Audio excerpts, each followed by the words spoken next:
That was my first ever ambulance ride in my life.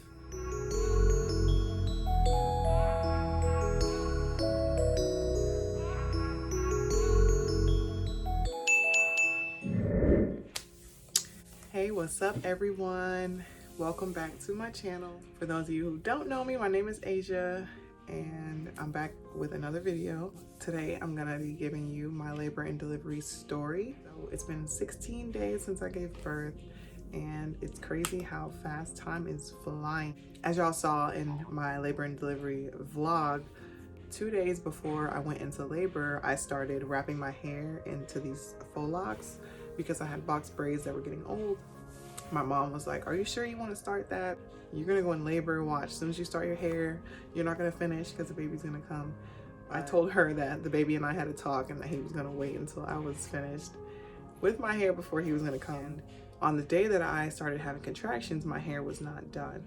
I woke up at about 6 in the morning with these really bad cramps that felt like period cramps. I Googled to see like, hey, what does a real contraction feel like?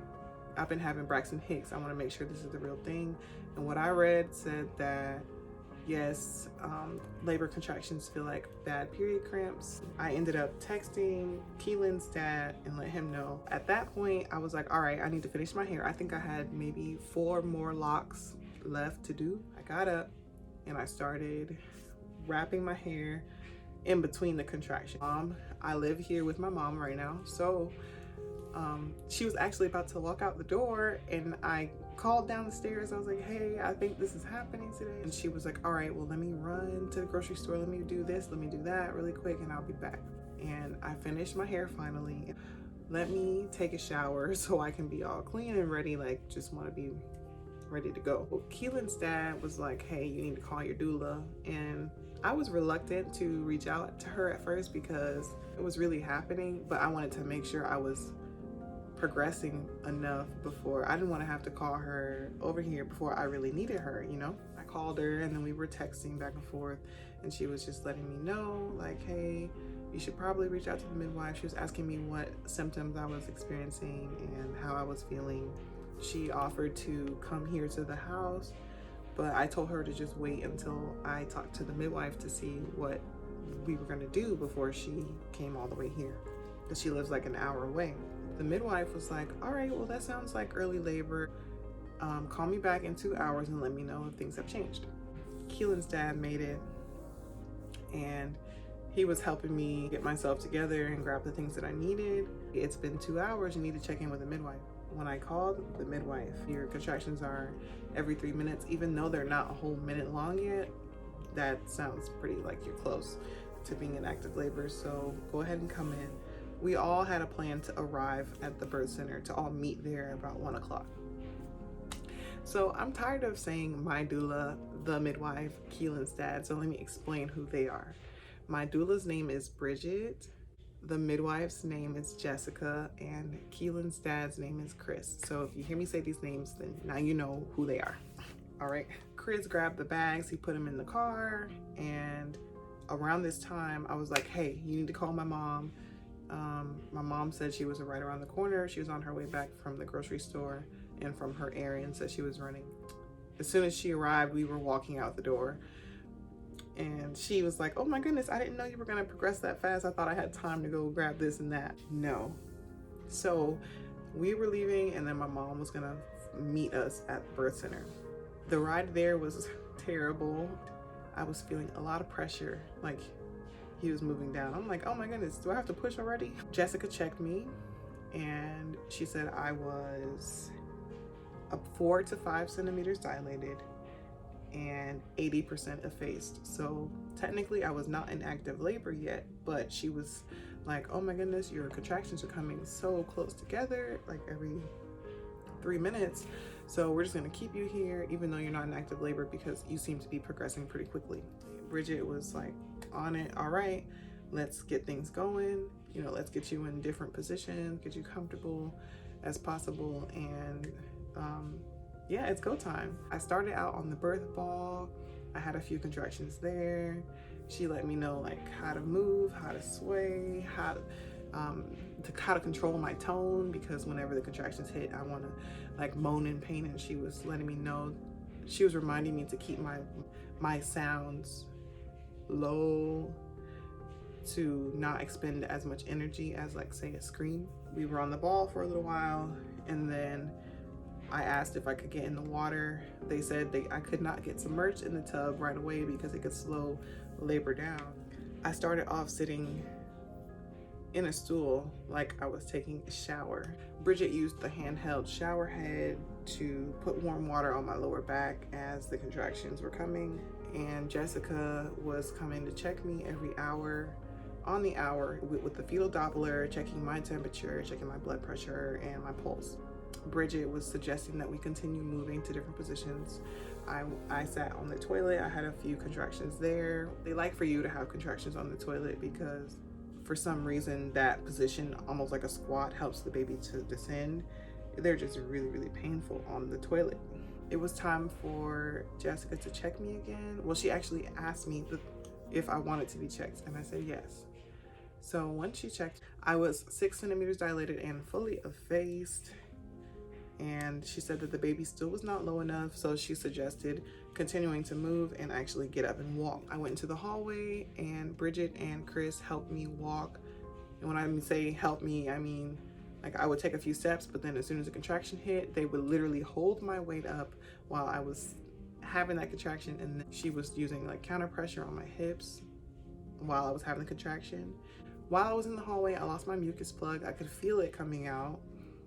I reached under my dress and I caught it. So I walked down the hallway and back, used the restroom, had a couple more contractions on the toilet. Then I went down the hallway again and back. After that, I was like begging to get in the bathtub because I was in so much pain.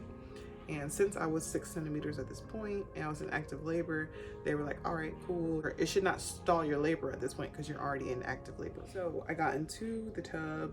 The water was warm. It felt great. I was enjoying it. But when the contractions hit, I was still in a lot of pain. While I was in the tub, I started getting extremely nauseous. One thing I left out is that during labor, I was eating and drinking. They were giving me cheese and crackers. I was sipping on body armor. I was sipping on water. When I had first arrived, I was eating watermelon, and they encourage you to eat at the birth center because you need the energy to get through this basically marathon. They were just trying to keep me hydrated and everything like that. So while I was in the tub, I had water right there, and since I felt like I was gonna throw up at this point, they had a little throw up bag ready for me. They were using cold cloths on my forehead, and they were fanning me. After about 2 hours in the tub, Jessica was like, all right, you got to keep moving, you know, let the tub be your reward. They helped me get up, and I made my way to the toilet where I had a few more contractions that were absolutely terrible. They're so painful. I was literally on the toilet like banging on the wall and like moaning in pain. I asked if I could lay down to rest because I just felt so exhausted. I was laying on my side with like pillows propped up between my knees so that my hips could stay open.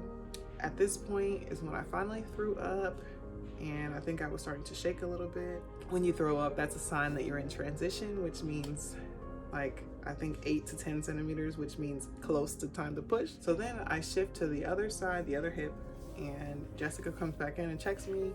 At this point, she says I'm 9 centimeters dilated, which was like, wow, crazy.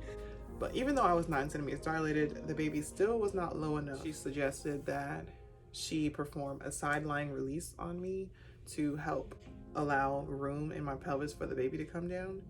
But it was something that the midwife performed on me during the contractions. She did it for like 3 contractions on each side. And then after that, she wanted me to get up and lunge through 3 contractions on each side. I did that. Chris and Bridget were right there holding me up, helping me during this time. The contractions were the worst that they had been. They were literally piggybacking. I was like looking for it to pass and have a little break before the next one came, but there was no break. It's like they wouldn't go away. It was just very intense. I don't know how I even like made it through that pain. Transition is supposed to be the shortest, quickest part of labor, but mine lasted forever. Jessica asked me if I wanted to get back in the water. I was like, yes, let's do it. I went back, sat on the stool again in the shower while they had the hot water on my lower back, and this time Chris got in the tub with me. He was sitting in front of me, and we were like holding onto each other like this, and every time I had a contraction I was like leaning back. We were doing some type of balancing act in the tub, and I was just like, oh. At this time Jessica had an assistant that showed up. I'm not sure what her name was, but she was there like basically annotating everything that was going on. But Jessica said she could see the baby turning. We went back to the bed. This time she asked me to do the polar bear, which was all on all fours. She checked me. I was still at 9 centimeters, which was freaking crazy. She said the baby was lower. There was just a small lip at my cervix that was in the way. She suggested that she had, like, while she has her hand in there, she's gonna hold the cervix to the side and I push. She said as soon as I started pushing, like, the baby was able to come past the cervix. And yeah, my pushing phase had started. So I believe it was about midnight or after midnight, just after midnight when I started pushing. My legs felt like they were going numb and I was not comfortable in that position anymore. And I asked if I could shift and they were like, yes. So I shifted. I was kind of like on my left side and Bridget was holding my right leg up, and then Chris was right behind me, and he was there for a while until like the baby was about to crown, and then my mom and him switched. All the slow, low tones they were trying to remind me to have, all that went out the window. I started screaming bloody murder because it was so painful. I forgot to mention that when I started crowning, that is when my water finally broke. At 12:42, the baby came out. After I delivered the placenta, all I know is that I was gushing out a lot of blood. I ended up having 2 shots of Pitocin, 1 in each thigh. And she told me that if I have another big gush like that, that she was probably gonna have to transfer me to the hospital because I was losing a bit too much blood. So he came out, he was on my chest, it was great. He did skin to skin with his daddy, and then I got him back, I breastfed him. After the newborn exam and everything, she did my stitches. I was feeling nauseous, and they were like, no, you just gotta get some food in you. I had some lentil soup. I started feeling better, kind of going over discharge stuff, and you know, they weren't kicking me out at that moment. They were saying I had time to rest, but they were just letting me know, like, hey, in the morning, like when you feel better, this is what you can expect. Jessica was like, all right, let's get you out of bed. Let's see if you can get to the toilet and pee. I had maybe 2 or 3 people helping me to the toilet. By the time I made it there, I could barely sit up. Jessica whipped out some type of herb. She put it near my nose, gave me a whiff, and it was supposed to like help me come to. I was sniffing peppermint, and I was begging, like, please let me go back and lay down. I can't do this. I can't sit up. I feel like I'm gonna be sick. I feel like I'm gonna pass out. So she was like, do you wanna lay on the floor? I was like, yes. So they got towels, they put it on the floor. They laid me on the floor, like right in front of the toilet. And Bridget was right there holding my hand. Jessica was assessing me. She took my blood pressure. My blood pressure had dipped really low and my pulse was up very high. Temperature was still good. She thought it would be a good idea to transfer me to the hospital because I might have needed a blood transfusion because of the amount of blood that I had lost earlier. I started to panic. My mom had to come in there and get me together real quick. She's like, listen, we got the baby, we got this, calm down. You just need to focus on getting better. They had to call the paramedics. That was my first ever ambulance ride in my life. I was very sad that I had to be separated from the baby, that I couldn't nurse him.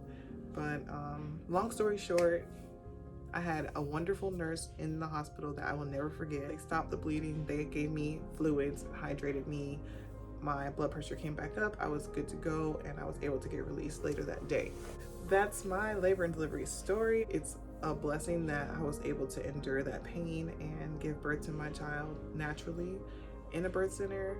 The only scary part was at the end of all the bleeding and having to get separated from him. That was really tough, but I made it through and I was able to recover. Thanks for watching me and following me on my journey. If you would, please hit that subscribe button if you haven't already. Subscribe to my channel, and I look forward to seeing you in my next video. Thanks, bye.